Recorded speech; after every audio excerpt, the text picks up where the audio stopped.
তোমাদের নেগেটিভ এবং পজিটিভ যে সেন্টেন্সগুলো রয়েছে সেইগুলো নিয়ে সাধারণত আমাদের একটু সমস্যা হয় নেগেটিভ এবং পজিটিভের ক্ষেত্রে। যে একটা বাক্য যদি নেগেটিভ দেওয়া থাকে তার আমরা পজিটিভ কিভাবে করব, সেই পজিটিভ যদি দেওয়া থাকে সেগুলোকে কোশ্চেন্স নেগেটিভ কিভাবে করব, বা সেগুলোকে আমরা কোশ্চেন্স কিভাবে করব, এইগুলো তোমাদেরকে করিয়েছি।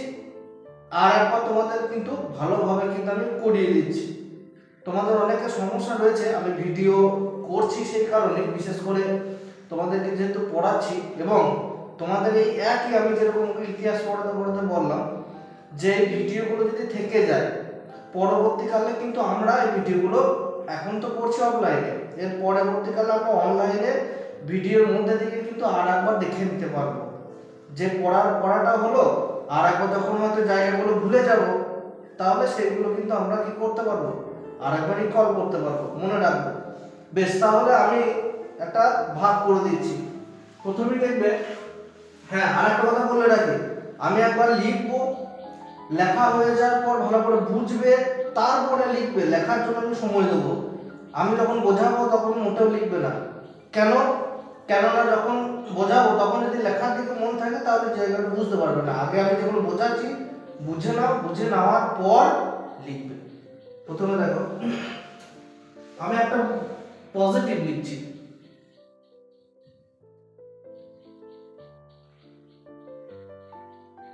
নেগেটিভ,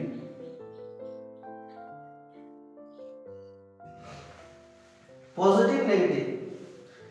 এইবারে এখানে কি হচ্ছে, পজিটিভ আর নেগেটিভ। পজিটিভ নেগেটিভ, আমি ফার্স্টে পজিটিভ কোনো বাক্য দিচ্ছি, একদম সহজ সহজ থেকে শুরু করি, ধীরে ধীরে ধীরে ধীরে এটা হয়ে গেলে কঠিনের দিকে কিন্তু আমরা যাব। তার মানে কি, একটা বাক্য আমি দিচ্ছি যে I eat rice, I eat rice. এটা কি হবে, আমরা এটাকে যদি নেগেটিভ করি, আমি ফার্স্টে নেগেটিভ দেখব, এটাকে আমরা কি করব, নেগেটিভ। নেগেটিভ মানে হচ্ছে না সূচক বাক্য। তাহলে এটাকে একটু যদি আমরা বাংলায় করতে পারি তাহলে এটা বাংলায় কি হবে, পড়াটা কম হোক অসুবিধা নাই, বাক্য কম হোক কিন্তু যেন সলিড মাথায় ঢুকে যায়। আই ইট রাইস, তাহলে আমি কি করছি, ভাত খাই, পরিষ্কার। আইটা কি, আইটা হচ্ছে বাক্যের সাবজেক্ট, বা এটা হচ্ছে কি, এটা হচ্ছে উদ্দেশ্য, সাবজেক্ট বা উদ্দেশ্য। এরপরে ইট হচ্ছে ভার্ব। ইংরেজি স্ট্রাকচার গঠনের ক্ষেত্রে, সেন্টেন্সের স্ট্রাকচার গঠনের ক্ষেত্রে প্রথমে সাবজেক্ট হবে, তারপরে ভার্ব হবে, তারপরে কিন্তু অবজেক্ট হবে। তাহলে প্রথমে সাবজেক্ট, ভার্ব, অবজেক্ট হলো ইংরেজি গঠনের ক্ষেত্রে। অনেক সময় কিন্তু এই অবজেক্টটা নাও থাকতে পারে, অনেক ক্ষেত্রে কিন্তু অবজেক্টটা নাও থাকতে পারে, আর শুধু বলতে পারে আই ইট। এইবার সেই ক্ষেত্রে অনেক সময় দেখবে যে ট্রান্সিটিভ ভার্ব, ইনট্রান্সিটিভ ভার্ব, অসমাপিকা ক্রিয়া, হ্যাঁ, অকর্মক ক্রিয়া, সকর্মক ক্রিয়া, অসমাপিকা ক্রিয়া, সমাপিকা ক্রিয়া, এগুলো ব্যবহার হয়। ধীরে ধীরে ব্যাকরণের ক্ষেত্রে তোমাদের ক্লাস 7 এর, ক্লাস 6 এর এই জায়গাগুলো অনেকের প্রবলেম হচ্ছে, এই জায়গাগুলো কিন্তু অনেকের প্রবলেম হচ্ছে, সেই কারণে আমি কিন্তু এই জায়গাটাকে পরিষ্কার করে দিচ্ছি। তাহলে মেন যে স্ট্রাকচারটা মনে রাখবে যে প্রথমে সাবজেক্ট হবে, তারপরে কি বসবে, ভার্ব বসবে। এবারে ভার্বটা যে কোনো ফর্মে থাকতে পারে। কি রকম ফর্ম, ভার্বের first form, second form, third form, fourth form, fifth form. এবারে দেখো ফোর্থ আর ফিফথ এর মধ্যে আমি পরে পরে করব, ফোর্থ আর ফিফথ কি কি ফর্মে হয়। এরপরে কিন্তু অবজেক্ট, এরপরে কি অবজেক্ট। এইটা প্রথমে সাবজেক্ট, ভার্ব, তারপরে অবজেক্ট। ঠিক আছে, ভালো করে মন দিয়ে শুনবে, বুঝতে পারলে জিজ্ঞেস করবে, আবার বলবো। এইবারে এইটা কি হবে বলো দেখি, পারবে? আই ইট রাইস, আমি বললাম এটা নেগেটিভ করো, না বাচকি করো, নেগেটিভ। এই নেগেটিভ করো, এটা পজিটিভে দেওয়া আছে যে আমি ভাত খাই, তাহলে ইংরেজিতে হবে আমি ভাত খাই না। কি হবে? I eat না, আমি যদি এখানে আই নট রাইস করি তাহলে কিন্তু এই বাক্যটা কিন্তু ভুল হয়ে যাবে, তাহলে এই বাক্যটা কিন্তু ভুল হয়ে যাবে। আমি তোমাদেরকে বলেছিলাম কতদিন, এইবারে এই জায়গাগুলো লিখে লিখে রাখবে। কি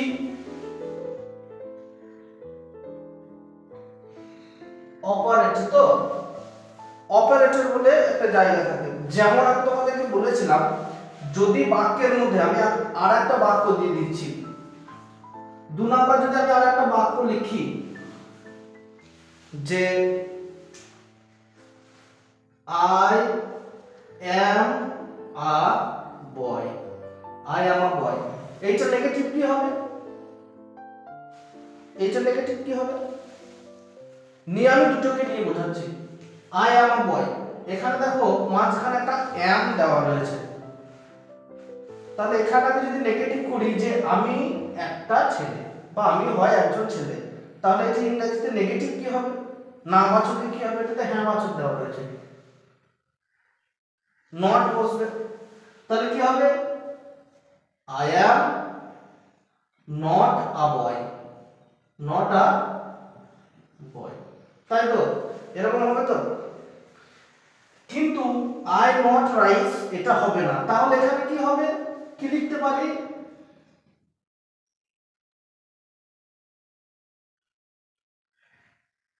I do not eat rice, হবে তো?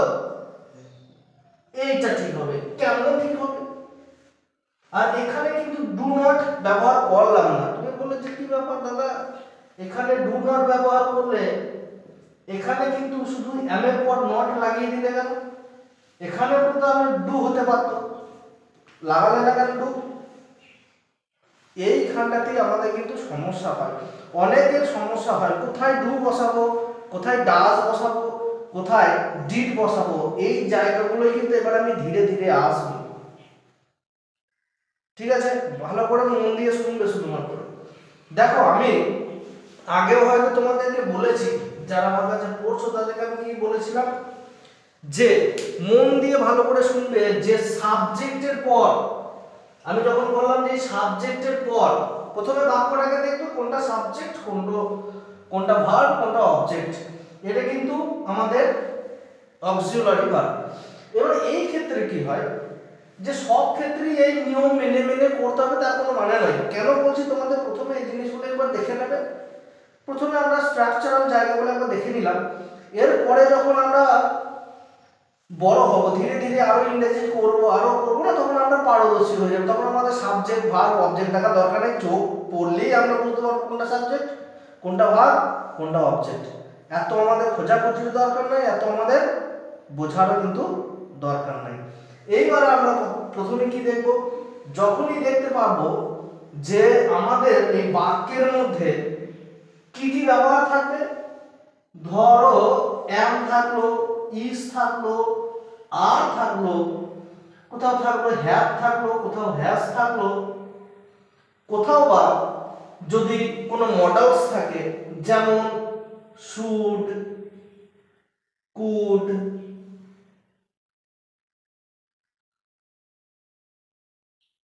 ক্যান, মে, মাইট, এই সমস্ত শব্দ থাকে। ওয়াজ ওয়্যার আছে, ওয়াজ, ওয়্যার, হ্যাড, এগুলো মডেলস থাকতে পারে, ডু ভার্ব থাকতে পারে, বি ভার্ব থাকতে পারে। কি কি থাকতে পারে তাহলে?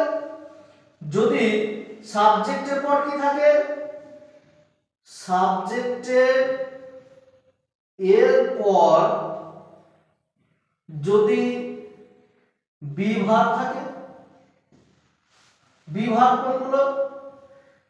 am, is, are, was, were, ভালো করে মাথায় ঢুকিয়ে নেবে। বি ভার্ব কোনগুলো? am, is, are, was, were। যদি ডু ভার্ব থাকে, আর যদি মডেলস থাকে,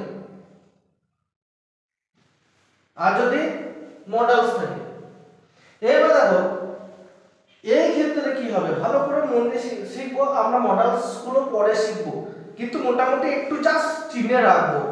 যেমন আমি বলতে পারি যে I can dance, I can dance, আমি নাচতে পারি, আই ক্যান ড্যান্স।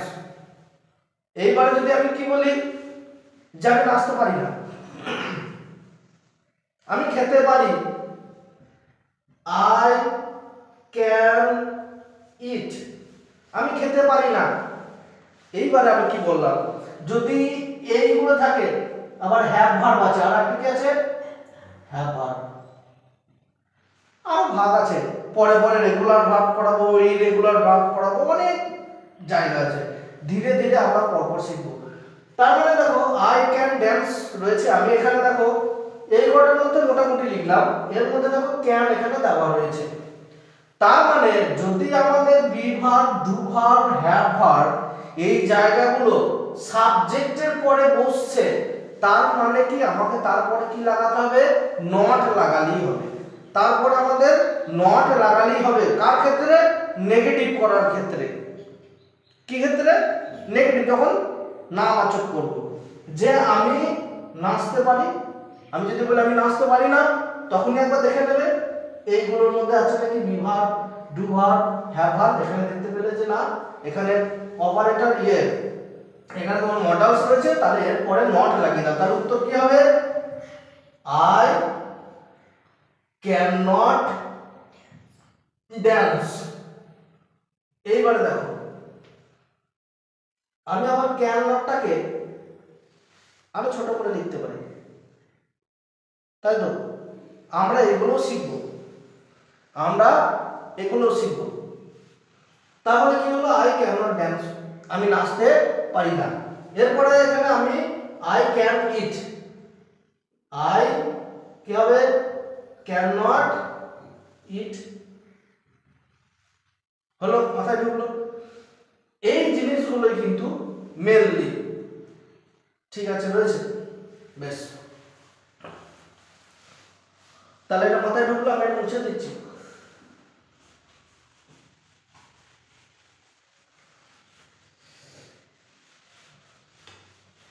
এইটা থাকুক, তোমরা লিখে নেবে একটু পরে, আমি আর কয়েকটা জায়গায় বলে দিই।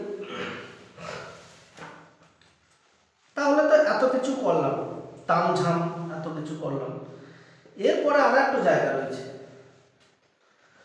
ধরো এই ক্ষেত্রে এরকম বাক্য হলো, আমি আর একটা বাক্য দিচ্ছি, এটা তোমরা নিজে থেকে বলার চেষ্টা করবে।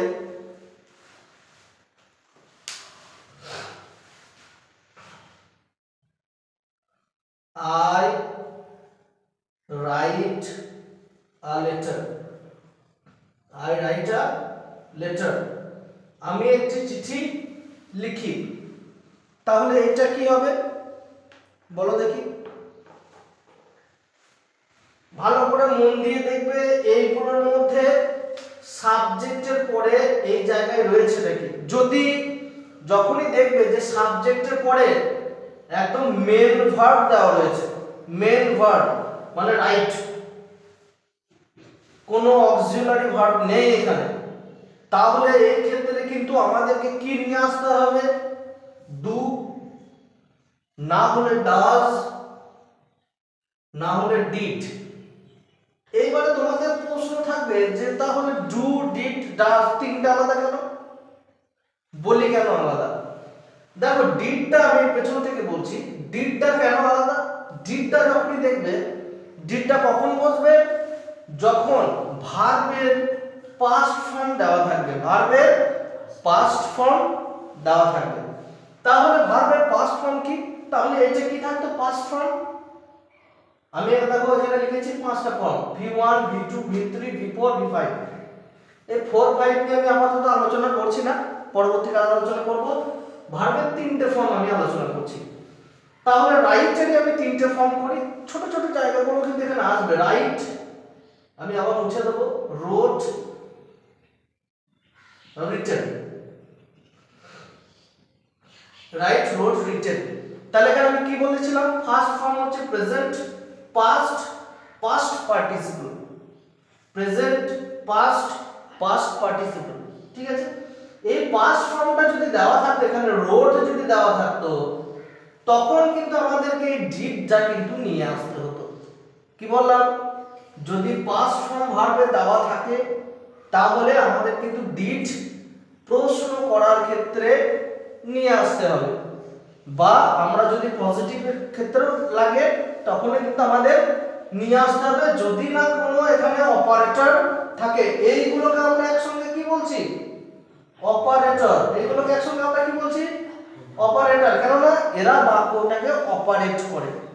দেখবে কোনো অনুষ্ঠান যখন হয় নিচেতে না, একদম নিচে স্টেজের নিচেতে ওই যে মেশিন থাকে, উপরেতে বক্সগুলো লাগানো থাকে, কেউ এই মাইক কে কথা বলছে, কেউ ওই মাইকে গিটার বাজাচ্ছে, কেউ বাঁশি বাজাচ্ছে, কেউ তবলা বাজাচ্ছে, সব মাইক্রোফোনের তারগুলো কিন্তু নিচে থেকে একটা মিক্সচার মেশিনে গিয়ে ওটা ঢুকে। এইবারে কখন বলে দাদা এখানে একটু বেসটা বাড়ান তো, এই মাইক এখানে বেস কমে গিয়েছে, এই মাইকের আওয়াজটা একটু বাড়ান। তার মানে নিচেতে যে বসে থাকে সেই কিন্তু মেন, সেই আসল, এইটা মাথায় রাখবে।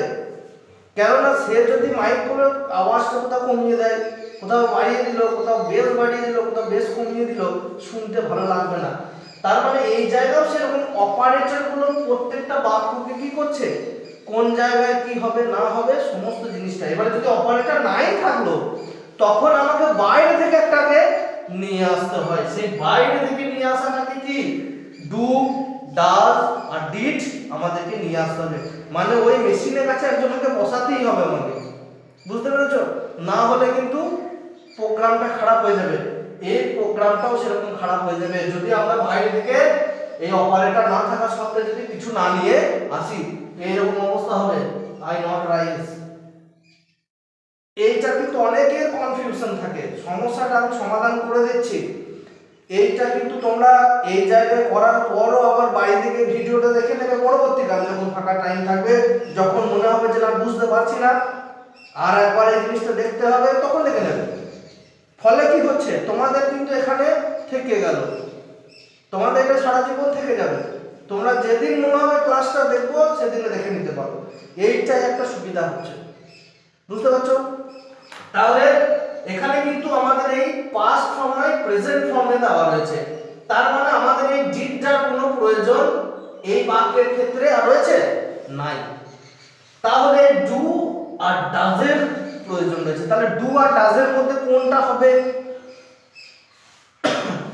ডু আর ডাজ কখন হবে? তুমি মেনলি দেখবে এখানে যে পার্সনটা দেওয়া রয়েছে সেই পার্সনটা কোন পার্সনে দেওয়া রয়েছে, ফার্স্ট পার্সন, সেকেন্ড পার্সন না থার্ড পার্সন? আমরা আগে পড়েছি দেখবে ছোটবেলায়, আমি আমরা, তুমি তোমরা, সে তাহারা, পড়েছি তো? যেমন কি আমি, আমরা, তুমি, তোমরা আর সে তাহারা। সে তাহারা দে থাকতে পারে, ইট থাকতে পারে, কারো নাম থাকতে পারে, রাম দিয়ে দিলাম, লিখলাম আর কি। তাহলে ফার্স্ট পার্সন, সেকেন্ড পার্সন আর থার্ড পার্সন, সিঙ্গুলার নাম্বার থাকতে হবে। থার্ড পার্সন যদি সিঙ্গুলার নাম্বার থাকে তখন কি নিয়ে আসবো, ডাজ। কি বললাম, ডাজ। কিন্তু যদি দে থাকলো, প্লুরাল নাম্বার থাকবে, একের অধিক থাকবে, তাহলে কিন্তু ডাজ হবে না থার্ড পার্সন থাকলেও। যেমন দে, তারা, তাহলে কি হবে, দে ডু হবে না ডাজ হবে, ডু হবে। দে কি হবে, হ্যাঁ, কিন্তু এটা থার্ড পার্সন, দে এর পর কিন্তু ডু হবে। কিন্তু হি বা সি এর ক্ষেত্রে কি হবে, হি বা সি এর ক্ষেত্রে কি হবে, ডাজ হবে। কেন ডাজ হবে, কেননা এটা কি থার্ড পার্সন সিঙ্গুলার নাম্বার, এটা থার্ড পার্সন সিঙ্গুলার, একা বলছে হে, হি বলছি মানে সে, সি বলছি মেয়ে ছেলে সে, কিন্তু দে বলছি তারা বলছি, একের বেশি বলছি তো। তাহলে একের বেশি যদি বলি তাহলে কি হবে, ডু না ডাজ, একের বেশি যদি বলি তাহলে কি হবে, ডু হবে না ডাজ হবে, ডু হবে। কিন্তু যদি আমরা একজনকে বলি থার্ড পারসন সিঙ্গুলার নাম্বার, সেখানে কিন্তু কি হবে, ডাজ হবে। এটা মাথায় রাখবে, ব্যাস কমপ্লিট। এইটা কোথা কি হবে, এই অবধি কমপ্লিট। তোমাদের যে বিষয় রয়েছে ক্লাস 7 এর বা 6 এর ক্ষেত্রে এইটুকু জানলেই হবে। এর পরবর্তীকালে যখন 8 9 এ করব তখন আরো কিন্তু হাই কোয়ালিটি হবে, এরপরে আবার অ্যাডভান্সে আছে। কিন্তু এগুলো মোটামুটি আমাদেরকে জানতেই হবে, না হলে পরবর্তীকালে আর কিছু করা যাবে না। এইগুলো যদি এখন ডিস্টার্ব থাকে তোমাদের, তাহলে কিন্তু পরবর্তীকালে কিন্তু ইংরেজি ব্যাকরণ কেন বাংলা ব্যাকরণের ক্ষেত্রে এই ছোট ছোট জিনিস আছে যেগুলো বুঝতে হবে। ফলে পরীক্ষার আগে স্যার ব্যাকরণে কিছু করি না, কিছু দেন, কিন্তু গ্রামারটা সারা বছর প্র্যাকটিসে, একদিনে গ্রামার হয় না। এই যেটা শুধুমাত্র একটা ক্লাসে বোঝালাম, এরকম যে কত ক্লাস নিতে হবে তারপরে গ্রামার শেষ হবে তার নয়, ঠিক গ্রামারও শেষ হবে না, আবার প্র্যাকটিস করতে হবে। এরকম যে কত উদাহরণ আছে, বুঝতে পারলে? এইটা তোমাদের মেন, তাহলে মাথায় রাখবে first person, second person, third person. তারপরে কিন্তু আমাদেরকে যদি অপারেটর গুলো না থাকে, মানে be verb, do verb, have verb এইগুলো যদি না থাকে, তাহলে কিন্তু আমাদের ডু, ডাজ এবং ডিড নিয়ে আসতে হয়। ডু, ডাজ এবং ডিড কিন্তু আমাদের নিয়ে আসতে হয়। বেশ, ঠিক আছে। তাহলে এইটা একটু আমি করে নিই, আই রাইট আ লেটার। তাহলে এই জায়গায় আমি কি বলেছিলাম, দেখো এখানে কোনো অপারেটর রয়েছে, মানে be verb, do verb, have verb রয়েছে, এম ইজ আর ওয়াজ আর কিছু এখানে রয়েছে না। তো প্রথমে কি সাবজেক্টের পরে ভার্ব দিয়ে দিয়েছে দেখো, আর এটা হচ্ছে অবজেক্ট। তাহলে এখানে আমাকে কি নিয়ে আসতে হবে, আচ্ছা এটা কোন পারসনে দেওয়া রয়েছে, আইটা ফার্স্ট পারসনের, এই দেখো ফার্স্ট পারসনের সিঙ্গুলার নাম্বার, এই দেখো প্লুরাল নাম্বার রয়েছে যে একের বেশি অতিরিক্ত। তাহলে এখানে কি লিখবো, আই, আমি যদি নেগেটিভ করি নাবাচক করি তাহলে কি হবে, I do not write, I do not write a letter, I do not write a letter। মাথায় ঢুকলো? এই অবধি তোমাদের আজকে এই অবধি থাকলো ইংরেজিটা। এর পরবর্তীকালে তোমাদের এক্সারসাইজ দেবো আমি, সেই এক্সারসাইজগুলো কিন্তু করবে, আর যে জায়গাগুলো বুঝতে পারবে না আবার জিজ্ঞেস করবে, আবার কিন্তু আমি অফলাইনে বুঝিয়ে দেবো, ঠিক আছে? তা এইটা মোটামুটি তোমাদের পাশাপাশি, আর যারা অনলাইনে রয়েছে যে ছেলেগুলোরও অসুবিধা হয়, ছেলে মেয়েদের অনেকে কমেন্ট পায়, তারাও কিন্তু এই জিনিসগুলো করে নিতে পারে, ঠিক আছে? তাই জায়গাটা মাথায় ঢুকলো, এটা পজিটিভ, আর শুধু পজিটিভ আর নেগেটিভ করলাম। পরের দিনে না এইগুলোকে নিয়ে কোশ্চেন্স করব, প্রশ্ন করব, যে আমি চিঠি লিখি, তাহলে আমি কি চিঠি লিখি, এইটাও হবে প্রশ্ন। তারপরে আমি কি চিঠি লিখি না, নেগেটিভ কোশ্চেন্স। একটা হবে শুধু কোশ্চেন্স, আর একটা করব নেগেটিভ কোশ্চেন্স। আছে কিন্তু পজিটিভ আর নেগেটিভ হলো, একটা হ্যাঁ বাচক, একটা হচ্ছে না বাচকের ক্ষেত্রে। এর পরের দিনে করব কি, প্রশ্ন করব, একটা কিন্তু পজিটিভ কোশ্চেন্স করব, আর একটা কি করব, নেগেটিভ কোশ্চেন্স করব। ব্যাস, আমাদের এই জায়গাটা পজিটিভ নেগেটিভ, শুধু কোশ্চেন্স, আবার কোশ্চেন নেগেটিভ, এই চারটে ফর্ম আমরা কিন্তু শিখে রাখলে মোটামুটি প্রশ্ন করা, না বাচকে করা, বাবা হ্যাঁ বাচকে করা, আর প্রশ্ন তোমার না বাচক বা না বাচক প্রশ্ন করা শিখে যাবে, ঠিক আছে? যদি কোনো অসুবিধা থাকে তোমরা এটা লিখে নাও, লিখে নেওয়ার পর কোনো অসুবিধা থাকলে তোমরা কিন্তু আমাকে জিজ্ঞেস করে নিতে পারো।